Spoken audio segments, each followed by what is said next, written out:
In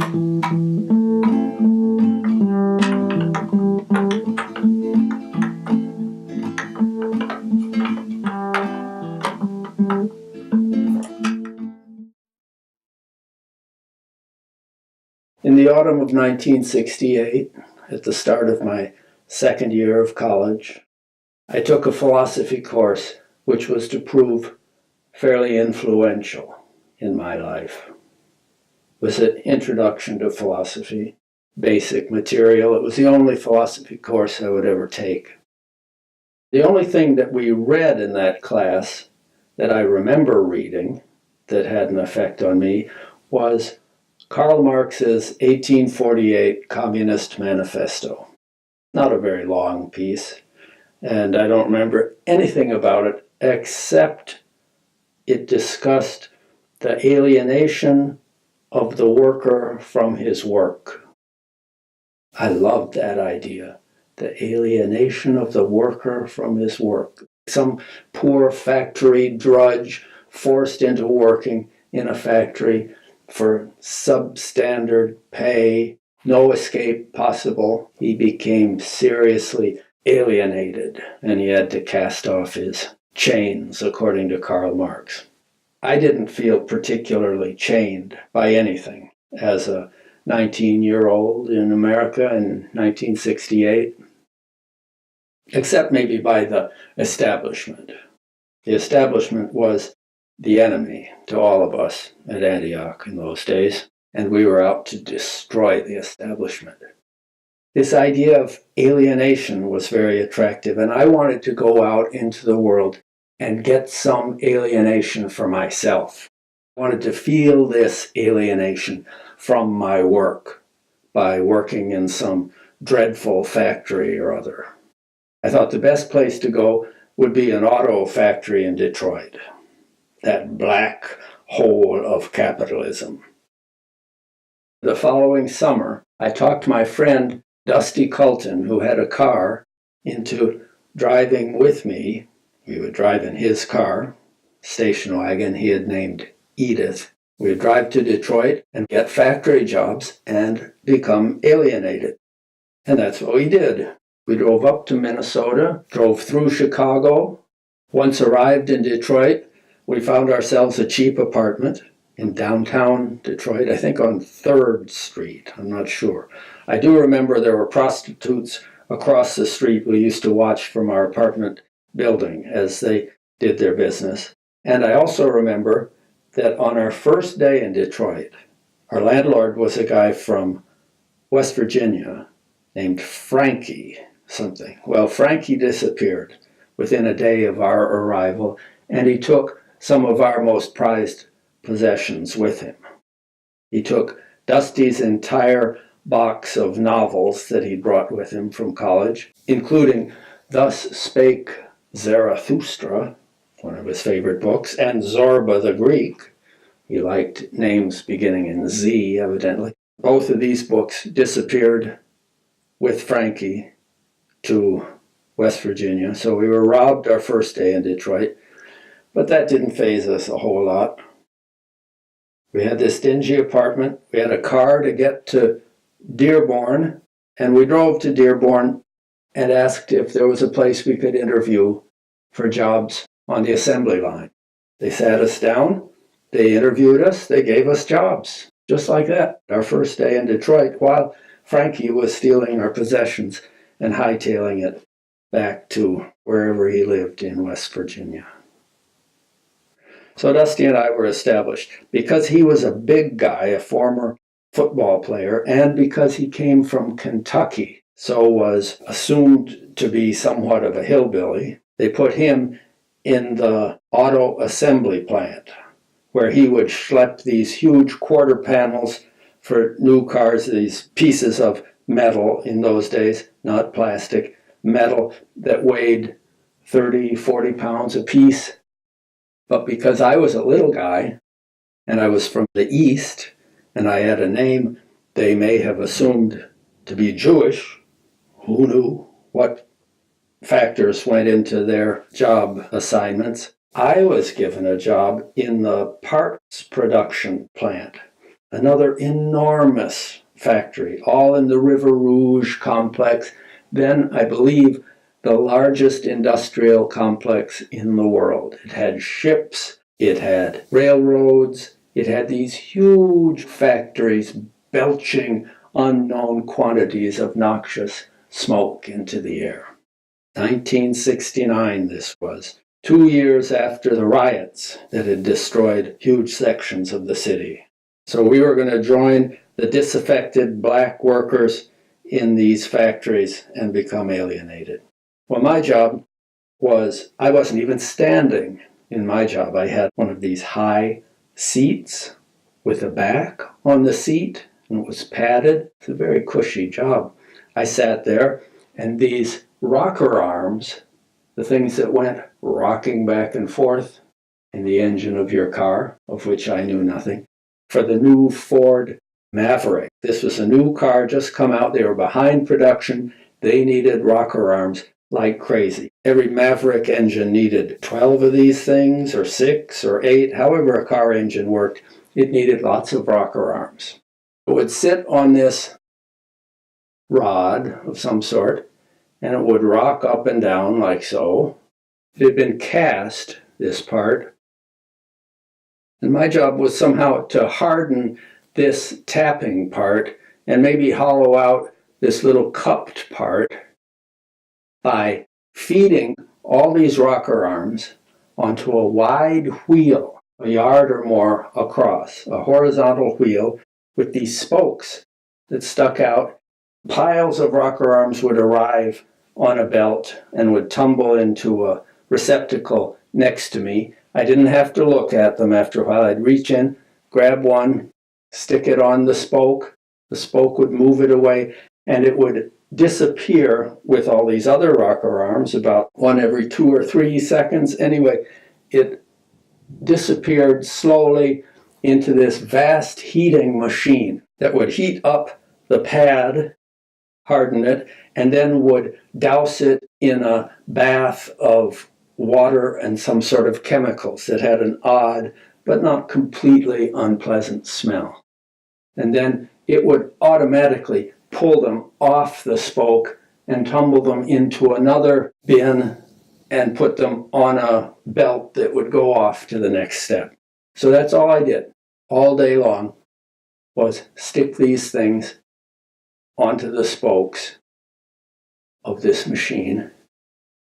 And you know, I never once got alienated for a second. I worked all the overtime I could stand.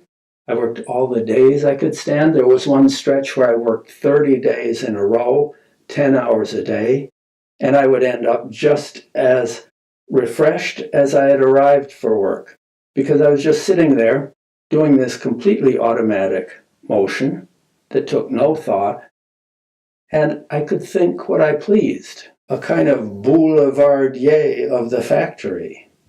It's nothing for me to do but sit and appreciate the vast panorama of my fantasies as they unspooled before me.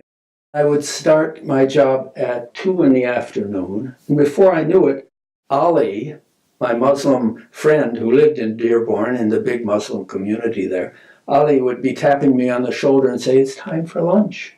I would just have sat down and started putting these things on and have this great long messianic fantasy that would go on for hours and hours, like an unending pleasant film with me at its center. And it was great. It was the revolution. It was the establishment being destroyed. And here I was with my rocker arms until Ali said, "No, it's time for lunch now. You must stop." It was a very noisy factory, cacophony, huge noise everywhere. So the first thing I did when I got to work was I would go to the men's room, take small squares of the paper toweling, chew them up, soften them, make balls, and stick those in my ears as earplugs so that I could hear my own voice. I heard a reverberant version of my own voice with these spitballs in my ears. I could sing to myself and hear my singing. Not great, but pleasant for me. the equivalent of singing in the shower. I could sing, "What Does It Take to Win Your Love for Me?" Junior Walker and the All-Stars. It's a Motown hit. I was in Motown. I was living the life, baby. I was there. I was surrounded by black people, except for Ali. I was everything but alienated. I could see people who were alienated because they were trapped in their life of work there. They had no particular education. They didn't have a father paying their tuition at an upscale Midwestern liberal arts college. I was just there at the factory for as long as I wished. I was totally free. And soon I came to see that. You can't just order up a dollop of alienation as if it were an a la carte menu item. That didn't make me mature, but it was a step along the way. Meantime, I'm saving up all this money, making a huge amount, $3.50 an hour, I believe it was. That was the UAW going rate hourly wage, a good hourly wage in those days, very good for unskilled labor. And a lot of my time was time and a half because it was overtime. A fair amount of my time was double time. I was making lots of money, and I had no spare time in which I could spend this money that I was saving. Dusty and I lived and worked there in Detroit for 3 months. We shared this dismal apartment, which we loved precisely for its dismalness. We ate pork and beans, not from a can. We would heat it and put it on plates, but we ate pork and beans and sat in the windows and watched the prostitutes do their business across the street. We would place wagers as to how long so-and-so would be gone before the light came on in the upstairs apartment, and then how long it would be before she was back on the street.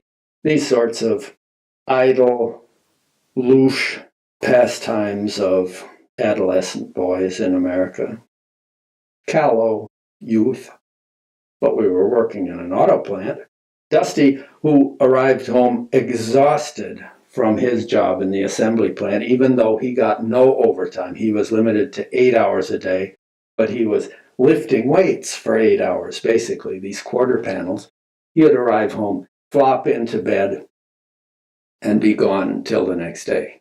I would pop into the apartment later than he did because I worked all this overtime. And since I was a little fella, and Detroit was deemed fairly hazardous for little white guys like me, going through black neighborhoods in the middle of the night, the way home from a shift at the auto plant or wherever, Dusty let me use his car for coming home. We would drive to Dearborn together, but he would take the bus home through these same rough neighborhoods, and I would drive Edith, his station wagon, home. Sometimes I gave a ride to a very mild-mannered young black guy, a kid about my age or maybe a little younger. I liked a lot. He worked in my section. He didn't have a car in the parking lot, and I offered him a ride home. It was terribly hot that summer in Detroit.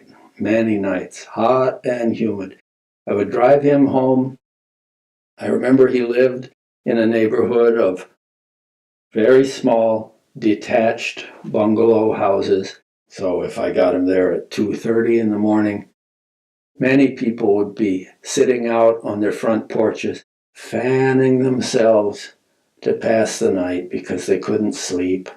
He'd invite me in for a lemonade or something, and then I would go on my way, drive home, and tell Dusty about all the brilliant ideas that had come to me that day while I'd been sitting there in my fantasizing daze at my machine. So the months passed. One time I was at a gas station gassing up Edith, and I overheard a guy at the next set of pumps talking to someone else. So there were 3 of us, all strangers to each other. He was talking to some guy who worked at the gas station about how he had just been to the Upper Peninsula of Michigan. And he had been astonished at how low the land prices were there. he said to this other guy, he said, they're giving the land away up there. It's practically free. You'd be astonished if you went up there and looked around. And the guy nodded amiably and said, that's great. But no one in Detroit wanted to go up to the wilds of the UP, as they called it. I'd never heard of the Upper Peninsula until that moment. The Upper Peninsula. The UP. Land was so cheap they were giving it away. Well, I had some money because I'd been working this bonanza job at the auto plant where I could sing my Smokey Robinson songs all I wished, or Temptation songs, or anybody else I wished. No one could hear me. I could hear myself, and that was it.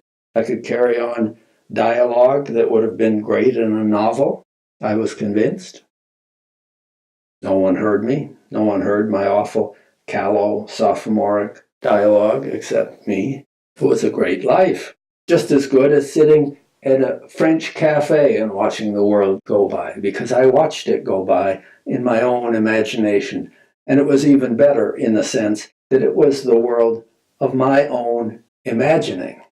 So it was my own world. I was its ringmaster, so to speak. I loved my time in the factory.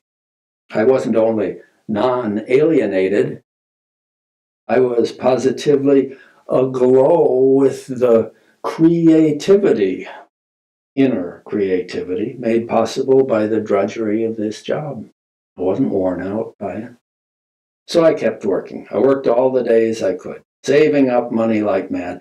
And by the end of 3 months, I had saved $3,000, which was, in 1969, a hefty sum for a boy of 19.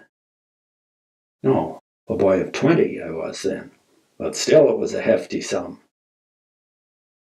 And I thought, I'm going to go up to the UP and look around for some land that they're practically giving away. Maybe I can buy some for a bit of this money I've got.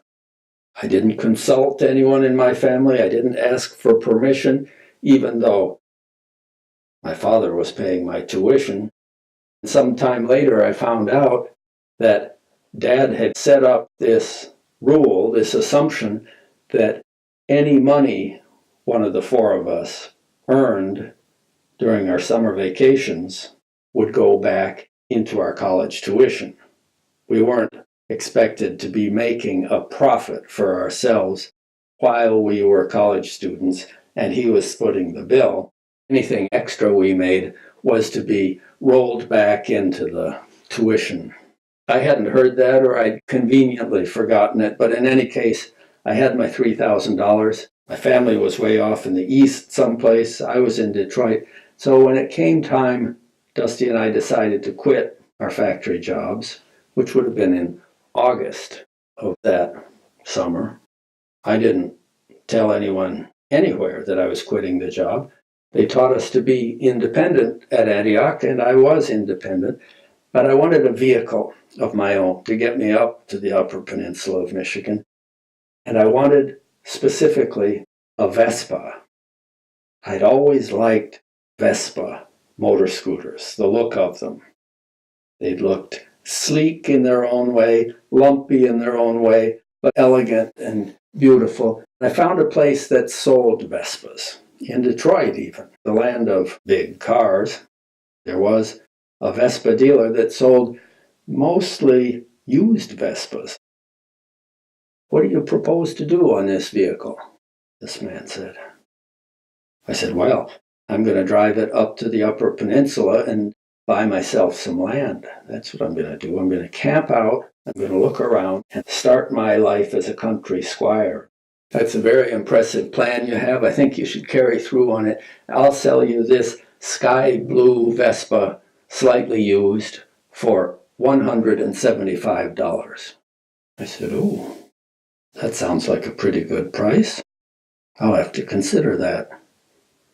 Now, my family had spent many years in India, and bargaining had been passed down to me, and I didn't quite commit myself to this Vespa, even for the low price of $175. I was astonished. I was expecting I'd have to spend $500, $600, $700 for such a pretty little blue Vespa as this. He said, and I'll throw in a helmet for free. $175, this Vespa, and a helmet, so you can ride it in safety up to the Upper Peninsula. Well, I said, I think you got a deal. Where do I sign? How old are you? He said. Well, I'm 20. Why? You only have to be 18, don't you? And he said, not in the state of Michigan. You have to be 21. So here are the forms. Take them home to your parents. Get your father or mother to sign. Bring it back, and we'll do business. So I had the forms. I took them home to the little apartment across from the prostitutes. Dusty and I ate our pork and beans. I explained the situation. And I said, do you think you could sign for my father? All it is a name on paper. Arthur T. Mosier. He said, sure, I don't see why not. Neither of us were great believers in rules. It was just bureaucracy. It was just a suggestion, really. I've been paying my income tax, after all, on my earnings at this Dearborn plant. I'd been paying it because it had been taken out automatically, but I'd been paying it. So Dusty signed my father's name, and I took the form back the next day to the dealer. He gave me the Vespa in exchange for my check for $175.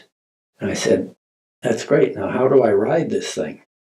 How do I shift the gears? Is it like a bicycle or what? He said, well, it's close to a bicycle, this Vespa. You don't shift with your feet like you do a motorcycle.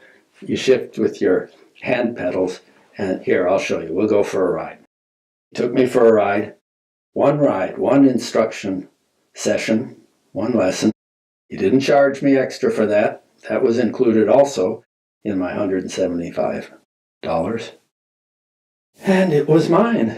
I rode it to a place that sold camping equipment, and I bought a pup tent and a sleeping bag. Now, the sleeping bag was my size. It was for an adult. The pup tent, as I discovered the first time I actually set it up and slept in it, was not really designed for adults. It was designed for children because it was a short pup tent, even for me. And I was 5'6", 5'7", whatever I was, not a tall individual, but big for a child. And so I had to kind of form an S shape to fit into this pup tent and attempt to sleep. But if you'd been bouncing on a Vespa all day on the back roads of Michigan, it wasn't too hard to fall asleep. And I managed. I had a little burner sort of deal that could heat up Dinty Moore beef stew. That seemed to be my favorite while camping and searching for land. I don't know why, but baked beans had been my preferred dish while I was living with Dusty, but now it was Dinty Moore beef stew. I'd heat it up on this little gas ring and eat it, maybe buy a beer somewhere, sit, watch the sunset, creep into my pup tent carefully at the campsite, and sleep. This was also the time, August of 1969, when the movie Easy Rider came out. Now, I didn't buy my Vespa and go riding around Michigan looking for land because I'd seen the movie with Dennis Hopper and Peter Fonda and Jack Nicholson called Easy Rider. My ambition was never to ride a chopper and do drugs in New Orleans. Anyway, I'd been too busy working to see that movie, even if it had come out right before I left on my trip, but I don't think it had. It was almost the same time. And it's possible there was some karmic connection between the two. I can't claim that I was the inspiration for that movie. That I cannot claim because they couldn't have made a movie that fast. But I did seem to act on the same urge as Dennis Hopper, but in a different form. Me on my Vespa, wearing this little helmet, which it turned out was not very substantial once I stopped to examine it.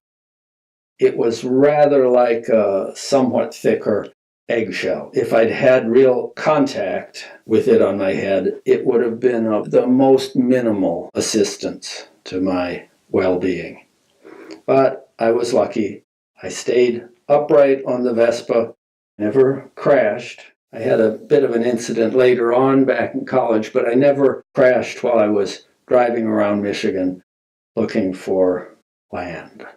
Now, first, I thought I'd look in the lower peninsula, which is like a big mitten sticking straight up, with Detroit down at the base and Chicago around the other side, Indiana, all that. And up at the top of this mitten was a great big bridge that led across the Mackinac Bridge, I thought it was called. That's how the word appeared on my map, the Mackinac Bridge. Well, I was soon informed it was Mackinac. It was the Mackinac Bridge. It was way high off the water, like 400 feet up. And they had signs that read, "No trucks in extremely windy conditions." It didn't say anything about Vespas blowing off the bridge, but I had come to realize that my Vespa, which had a maximum speed of about 50 miles an hour, was not the most stable road vehicle. I could arrive at my truly maximum speed if I pulled in behind a slow-moving truck that was going maybe 60 miles an hour. If a truck passed me, it was going that fast, and I pulled into the air current slipstream just at the right spot, the sweet spot, I could go as fast as 60 miles an hour. I had to stay fairly close behind this truck, and I realized when the first few cars passed us that I didn't look very stable. It might have looked like I was just skipping along the pavement in the suck of this big vehicle ahead of me, because people were going like this as they passed. And so after a while, I thought maybe that wasn't such a good idea, even with this helmet on my head. So I slowed down to my 50 miles an hour, and I let the trucks and everybody else continue on their way. I didn't take interstates, because people on the interstate, highway, 75, going north in the mitten, they were going way too fast. They were going about 75 or 80, and if I could only do 50, I didn't want to be a hazard to myself, and incidentally to them, by piddling along in my little Vespa. And my camping gear slung on the back, lashed on with little bungee cords or something. It was a great life. About halfway up to the Mackinac Bridge, I had broken down way out in the country in some dinky little road. A guy had come plunking along on his pickup truck and had seen me eyeing my vehicle on the side of the road and said, "Well, what you got there anyway? That's no motorcycle." I said, "It's a Vespa." The man who sold it to me says the word Vespa means wasp in Italian. "Does it now?" said the guy. "That's very impressive, but you're not buzzing around now, are you? You're not moving down the road one bit. What's wrong?" I said, "I think I've had some transmission difficulty. I can't shift gears. I can make the engine whine, I can gun it, but I can't change gears." He said, "Well, it's lucky I came along, because I can fix any motorcycle there is, even this one. Come on, let's lift it in there, the back of my truck, and we'll go on up the road here." We were near Cadillac, Michigan. Somewhere near Cadillac, I remember. I don't know if there was a city named Vespa in Michigan. But even though it was named the wrong thing, this guy disassembled my shifting mechanism and discovered that it ran on cables, just like a bicycle. So in that sense, it wasn't very different from a bicycle. Cables that you shifted. He found himself some replacement cables, snipped them off, attached them, and it worked again. Just like that. He fixed it. "How much do I owe you?" I said. He said, "Well, that's a hard one to come up. I'll charge you $2 for that fix." So my Vespa had cost me $177 by now, plus some gas, not much. And off I rolled again, across the Mackinac Bridge. Now, I hadn't seen any land for sale that was anything I could afford. I could tell right away that the lower peninsula of Michigan was not my place, because there were some signs saying 40 acres, $20,000, something like that. I knew it was the wrong ballpark. And anything along the lake was out of the question. I couldn't buy 1/10 of an acre with my $3,000 there. So I kept puttering north. I didn't want 1/10 of an acre anyway. I wanted land. I wanted an expanse of land. This guy at the gas pump that I'd overheard had said you could get 40 acres for practically nothing. They were giving it away up there in the UP. That's what I wanted. Land, lots of land under starry skies above. Don't fence me in. So I kept going. I got over the Mackinac Bridge, down onto terra firma, and it wasn't what I expected at all. I was expecting high pine trees, hills, lovely vistas. I was very good at visualizing fantasy panoramas. I'd done that for 3 months in my little seat in the factory. I'd done it as I was riding up the mitten, and I was disappointed when I came onto the upper peninsula of Michigan. It was all low, flat, scrubby land on what seemed to be a sandy base. There was some land for sale near Marquette, but it wasn't what I wanted. It was scrubby and sandy. And I'd almost given up on the whole idea. It was something like 300 miles across the upper peninsula. The lower peninsula was something like 500 miles up to the Mackinac Bridge from Detroit. I'd motored quite a distance from Motor City already, quite a few miles at 50 miles an hour, quite a few nights in my pup tent. And I was approaching the Wisconsin border, the northeast border of Wisconsin, where the upper peninsula of Michigan, as you move west, becomes less like a peninsula and more like a Midwestern mainland area. And I was pleased to see, as I approached the city of Ironwood, which was the last town in Michigan before passing over into Wisconsin at Hurley, as I approached Ironwood, I was pleased to see that there were hills, there were some pine trees, there was some of what I would have thought of as topography, and it didn't seem sandy, the base. There seemed to be dirt underfoot.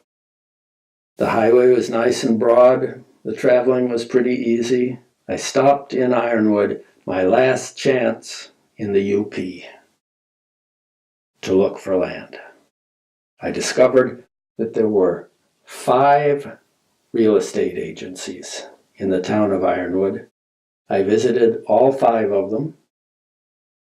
One of them, I remember, was staffed by a dark-mooded, sinister kind of person in a wheelchair, a great big man in a wheelchair, smoking stinky cigars. Now, I may have made that detail up later, but if he wasn't smoking stinky cigars, he should have been, because he seemed like that kind of guy. He was glowering at the world. It was a dark office. I described what I wanted. I wasn't sure if he was even listening to me. He said, "I got one parcel here you can look at. It's 40 acres. Go look at it." I said, "What's the price for that?" $1,000. 40 acres for the 1,000. You won't want it. It's back where you came from. It's east of here. I'll bet you won't want it. Well, that was just the psychology I needed. So I found this parcel of land, and I didn't want it. He was right.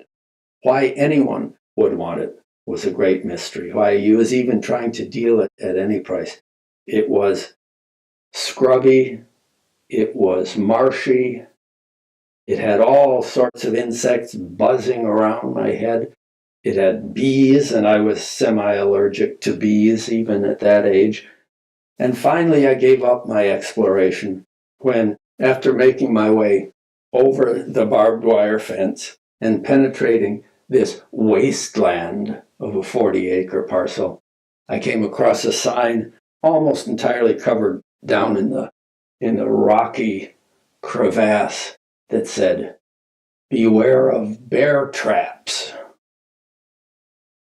Well, that was just what I needed, to walk into a bear trap and be stuck there for the duration of the short rest of my life. I didn't even go back to tell the old fella in the wheelchair that, no, I did not want that parcel of land. He shouldn't try selling it to anyone. I went to another real estate agent. He had an 80-acre parcel. He wasn't sure of the price, but he didn't seem to think I was much of a prospect for being a buyer of this land, so he wasn't very interested in telling me about it. And then I went on to the third agent and the fourth. I looked at this little bit of land, that bit of land. None of it even loosely approximated what I had been visualizing. The fifth agent, however, was a friendly guy. His name was Pete Aili, A-I-L-I, a Finn name. There are lots of Finns in the Upper Peninsula of Michigan. Very friendly, chipper guy, Pete Aili. I forget the name of his agency. It wasn't named for him. He seemed skeptical of my prospect of being a buyer, but he had nothing better to do, evidently, for 20 minutes, and so he described this parcel of land he had, which was quite a ways back. I'd come across the peninsula on Highway 28. This was down Highway 2 going towards, I think, Iron Mountain. There's a lot of iron names in that part of the world.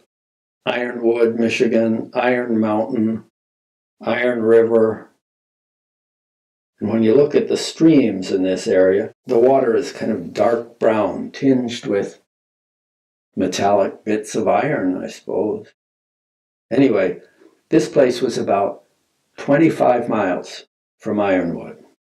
I had to backtrack, go through the town of Bessemer, and then the town of Wakefield. I'd go continue down Highway 2 towards the town of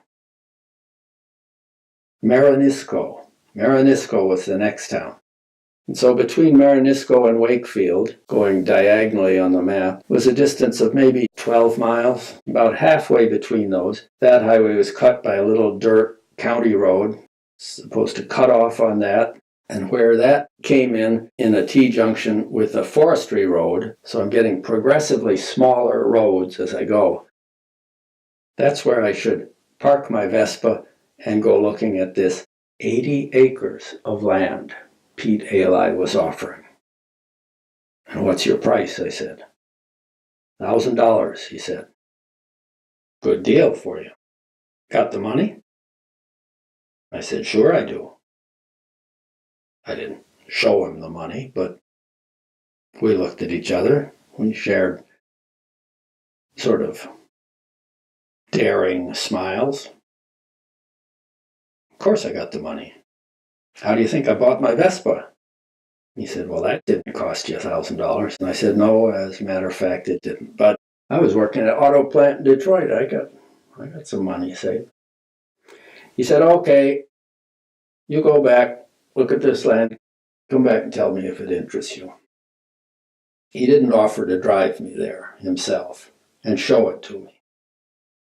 Clearly, he didn't think I was that live a prospect to waste his time driving me 25 miles and then tramping into the woods with me, maybe chancing onto a bear trap himself.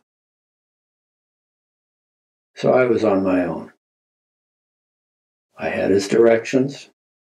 I followed them. It said, "Now it'll slope up somewhat. And you just keep following the slope and you'll be along the north-south boundary on the west side of this 80 acres. The 80 acres was 2 squares. It was twice as long as it was wide, 2 40s.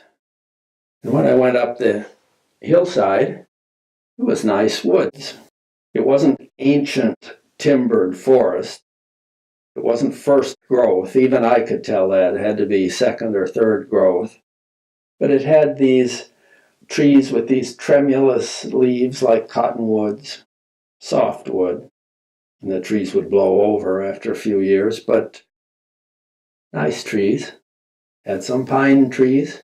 Had a fair number, as I climbed, of maples.